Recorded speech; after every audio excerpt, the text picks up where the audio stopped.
You've probably heard the old saying, actions speak louder than words. At the 22nd responsibility, we analyze some trade offs in leadership, those moments that make it hard to put on a rubric. Today's trade off is being liked versus being trusted. Let's ground in a situation. It's your first month as an assistant principal. You're trying to build relationships, you're visible, you're helping, you're responding quickly. You're in classrooms, you're in hallways, in conversations, engaging with various stakeholders. But behind the scenes, something else is happening. Parents, students, teachers, community members, they're watching, they're noticing. Where do you spend your time? How do you respond? What do you respond to? What do you follow through on? And what don't you follow through on? How do you treat people, especially when things get hard? And without saying it out loud, they're asking themselves, can I trust this leader? How you show up shapes what people believe about your leadership long after that first month. To help us think through this, I'm joined by someone who has seen leadership from multiple angles. Dinnia Mitchell-Hawkins has served as a teacher, a counselor, and most recently as a learning director. She brings a really powerful perspective on how leadership is experienced from the classroom and beyond. Dinnia, I'm so glad you're here. Thank you for having me. Absolutely. So when you heard that situation, what stands out to you? Right away, the trust versus the lie, I think is what you said. And right away, I think that I'm going to lean in on the side of trust. Let's get that established. And I think that they will respond and be able to see it, for one, through modeling. Modeling begins day one. Before day one, they're watching, am I on time as a leader? Do I respect time as a leader? How considerate am I as a leader? Not just supportive, not just accountability, but also being supportive. So I think from the beginning, the modeling, it begins. When the parents show up, I would like for them not to be able to even identify that I was the principal, because I'm working just as hard as the teacher. There are times when things just happen because our products are people and not plastic. I might have to jump in and assist the custodial staff. So I welcome the confusion of who is she? But she's all over the place and she's a part of everything. To me, that's the perfect model. Nice. So from your experience, what are teachers actually paying attention to during that first month when they meet a new leader? Presence. And not just, I know she's here, but true presence. So I'm in the hallways. I'm dropping into classrooms. I'm offering support if the voice volumes are a little too loud and I can hear them 3 to 4 rooms down the hallway. I think that that presence is powerful, not just for our teachers, students as well, but I think that the teachers are really looking to see, is she here? And to show up, the way that you show up, it matters. There's a difference from being just in the building and in the office. Presence, allowing them to see you become a part of the work. That's the presence that I'm speaking about. So on the flip side, what are behaviors that start to erode or diminish trust? We have to be careful. I like earlier when I said the trust versus being liked. So I think of when an individual trusts you, that's what fosters respect. And trust and respect becomes interchangeable. So I think that they need to know that when I come to speak with my leader, I'm speaking to my leader and not my leader and who else that appears to be close to my leader. I think that we need to be protectors of personal information as well as their professional business. Certifications, they're personal. Veteran teachers, they have different issues, they're personal.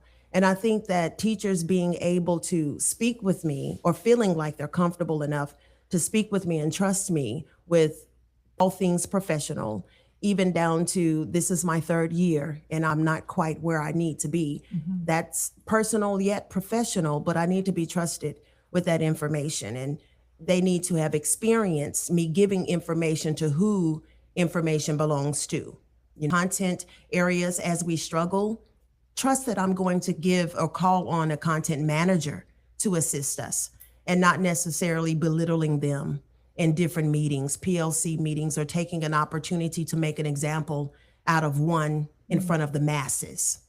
So I think that through establishing that and showing them that I'm always going to support you, I think that's how we can foster a relationship of respect.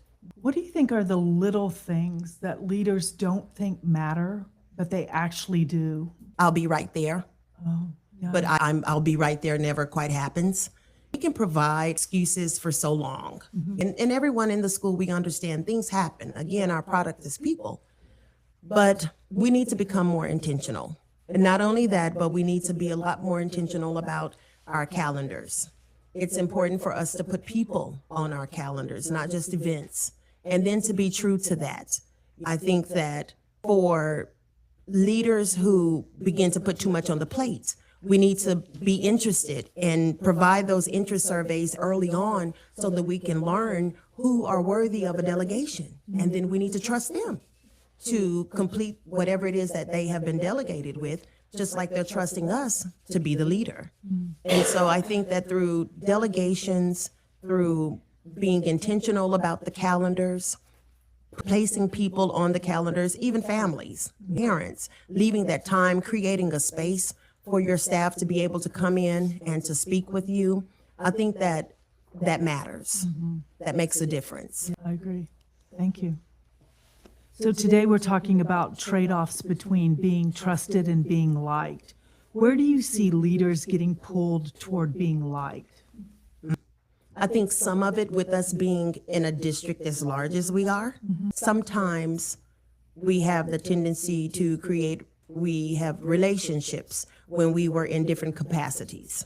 So we could be friends while we're teachers, but the dynamics shift when I become your leader. So we have to be careful of that. I know that we all are seeking teachers and we want qualified teachers and we want the best energetic teachers, but not at the expense if the trade-off is something that's going to be detrimental to our students and to our school-wide. So we have to be careful of some of the previous relationships that we've had in different capacities. And then we equally need to remain emotionally intelligent for where we are. Sometimes and it takes all kind to serve our children. We have all kinds of children, so we need all kinds to serve them. So we need to stay intact regarding our own emotional learning and where are we? So just because you may have a teacher who may appear a little spazzier than what you may like, or you may have one that appears a little ODD than what you like. Not ODD, I'm sorry. That is like what cross every T, dot every I, just extremely particular person. That's okay. It might become annoying in some areas, but we even need that individual. So I think that we need to do the work to figure out how we're going to remain professional and supportive regardless of the various personalities that we encounter. What does it look like when that starts to come at the expense of being trusted? You talked about previous relationships that a school leader might have had in a different role. What does it look like when that starts to become blurry and starts to erode trust? The entire system is affected. The entire fabric of our vision is now becoming tattered.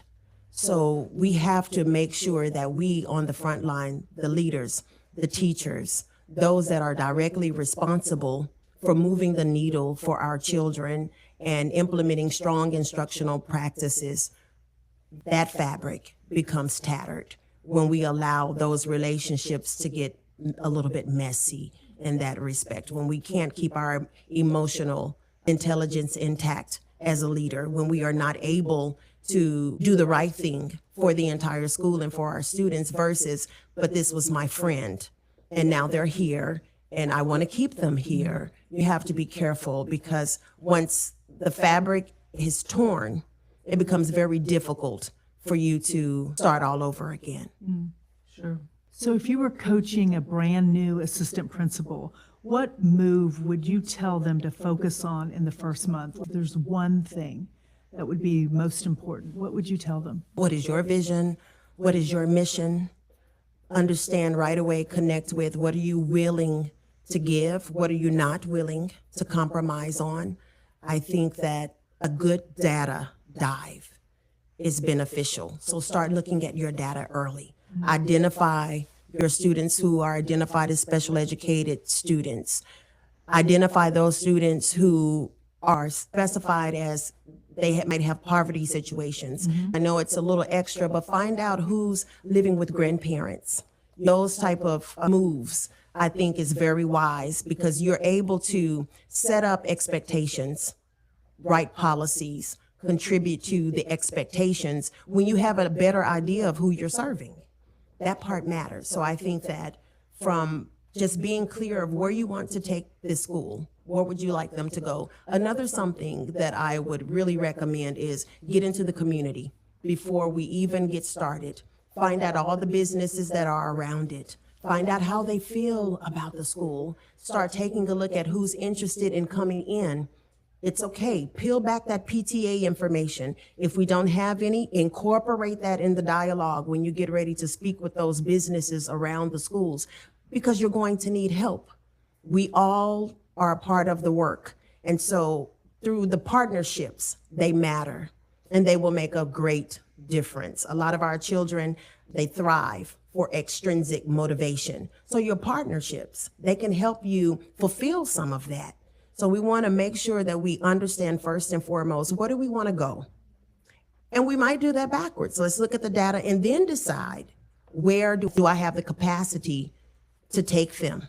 And then take a look at all of our stakeholders. Who all do we need to come to the table? And then I think that finally, preparing a meeting that will involve some of the past students that we have had, our parents, our community members, and it's okay to even take a look at the referrals.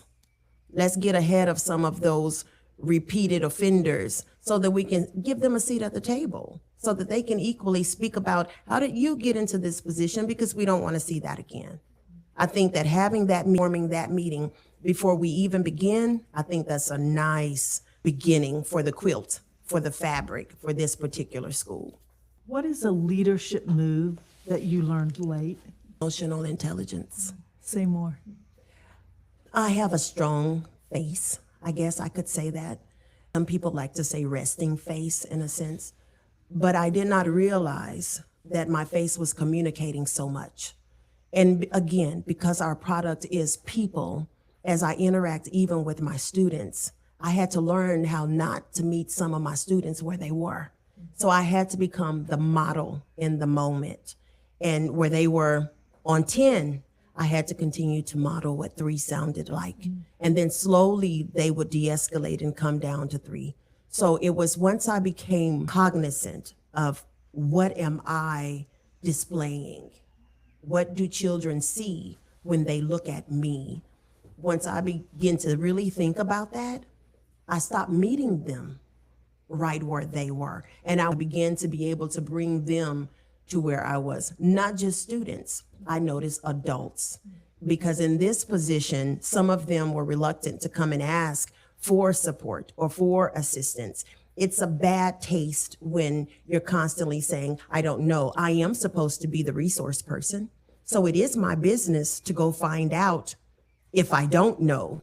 So I think that even changing some of that language helped change the way that they were seeing me. And instead of me having the face that communicated confusion, I began to develop the face that was, you know what, that's a great question. I'm going to go find out. And that made them relax that much more. And so the next question became easy. It was less difficult to ask me for support because they finally could trust Ms. Mitchell has learned her job. What's a leadership move you're working on now? Precise instructions. Less is more is what I'm learning. I want to stay away from a lot of steps. I want to keep it simple. I want to make sure that it's doable. I want to make sure that it's something that we can implement right away because our product is people and we have to make a change today. And if we can't make a change today, tomorrow. So in this 1, 2, 3 steps, what can we do today that will make a difference today? Or in these 1, 2, 3 steps, what can we do tomorrow that can make a difference? Because right now, currently I'm 6 through 12, but my 6th graders will only be 6th graders one time. And how will we read in their future as a part of their 6th grade experience?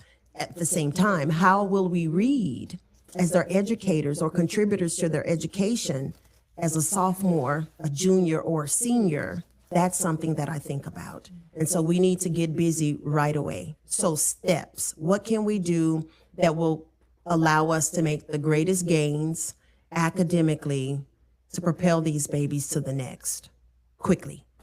Nice. The technical responsibility here is visibility and relationships, being present, building connections, and showing up consistently. But the 22nd responsibility, the part that doesn't show up in the rubric, is navigating the tension between being liked and being trusted. Because early on, it's easy to confuse access with trust. People might talk to you, they might be friendly, but trust is built differently. It's built through consistency, follow through, and what you prioritize, especially when things get uncomfortable. If you're listening and thinking about your own leadership practice, here's something to try this week. Spend 10 minutes in a classroom without evaluating. No clipboard, no rubric, no feedback, no agenda. Just observe. What do you notice students are doing? What do you notice the teacher is experiencing? If we want stronger relationships and real trust, it starts with showing up in a way that signals, I'm here to understand, not to judge. Dinnia, thank you so much for your perspective, for your honesty and grounding this conversation in what leadership actually feels like from the classroom. Dinnia, thank you so much for your perspective, for your honesty, for grounding this conversation in what leadership actually feels like from the classroom. And to everyone listening, leadership isn't built in big moments. It's built in the small ones. People are watching every day. We'll see you next time on the 22nd responsibility. Thank you.